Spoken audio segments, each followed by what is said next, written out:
So I take it as you don't support calls for President-elect John Dramani Mahama to remove the Chief Justice and the Electoral Commissioner, the chairperson of the Electoral Commission. First of all, it will be disastrous, especially initially in his term.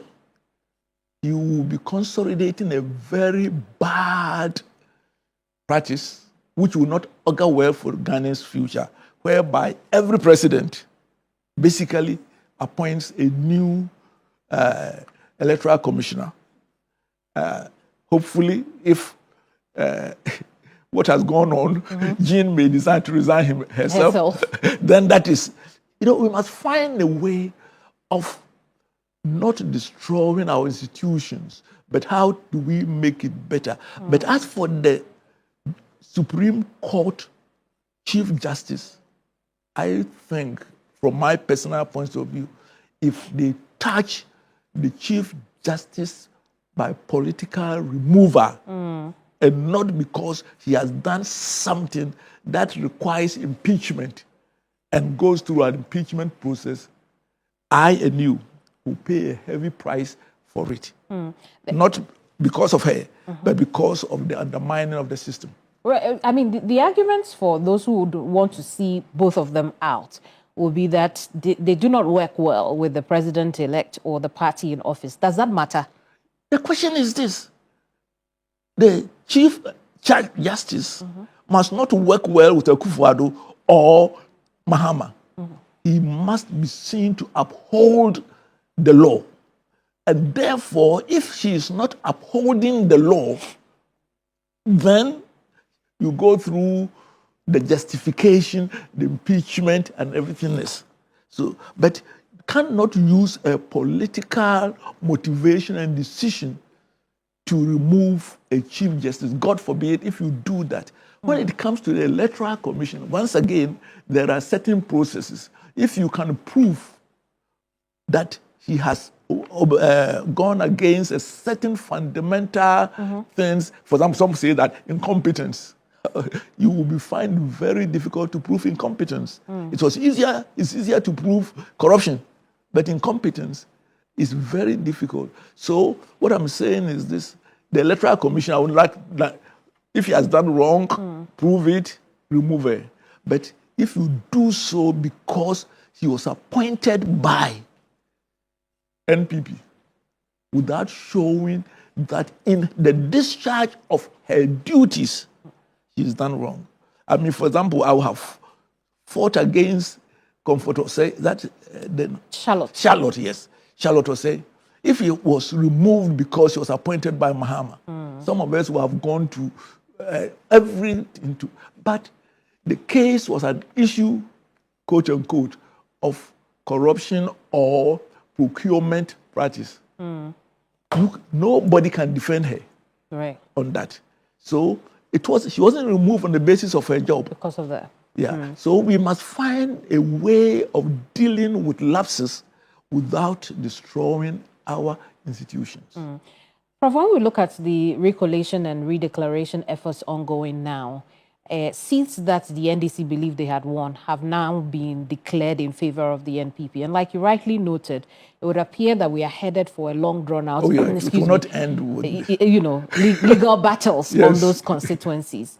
But at the same time, we'll need some tact in managing those legal issues, in managing the atmosphere around those issues as well. What would you advise? I think that our politicians, as much as they would like to make a political noise, should use the legal process that will cool tempers. It's unfortunate. I was hoping that some will go this way and some will go the other way, so that balancing. Yeah. It didn't happen that way. So it makes it a bit, to the ordinary person, as if, it is happening. Yes. Okay. So, but I believe that where it is now, there shouldn't be President Mahama making a statement and then, Akufo-Addo replying. They have been doing it in past, he goes to this meeting and then they throw this one here. I think for the sake of our democracy, they must be a bit circumspect and then allow the legal processes. And I do not believe that justice will not be served. Ato Forson is walking free. Was it not the same Supreme Court? It was. Our processes, this man at Asin North, was this his name? Jachi Kwesi. Yes. When they allowed the legal process to go through, if they had allowed it quicker and not appeal and other things, he would have been in Parliament for more time. Why? Because his people showed them the NPP, the red card. So he had to stay out for all this long because they were appealing, going to court and other things. Whilst it had been declared vacant right from the beginning, I'm sure he would have won straight away. Because in his case, it wasn't because the people didn't like him. It was a legal process which says technicalities, you don't qualify. When you declared it, he applied it, he went through. So we must find a much more, this country is unduly being polarized all by our political parties. We have a lot, hundreds, literally, of chieftaincy cases, but most of them are local. The national issues are all political. And I think that the two parties, for the sake of Ghana, our cohesion and the social capital, can do better. I see, Prof. When we look into the future, are there new reforms we can apply to our electoral process to curb situations like this, or they are just inevitable?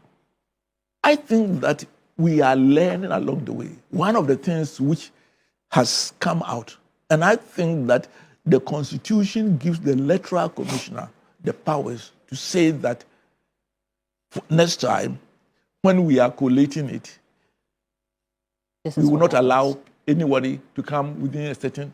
Once you have cast your vote, apart from the representative there, all people will not be allowed nearby. So I think that it's not so much of legal or constitutional issues. It has to be an administrative issues, and hopefully our leaders calling their people to order. Indeed.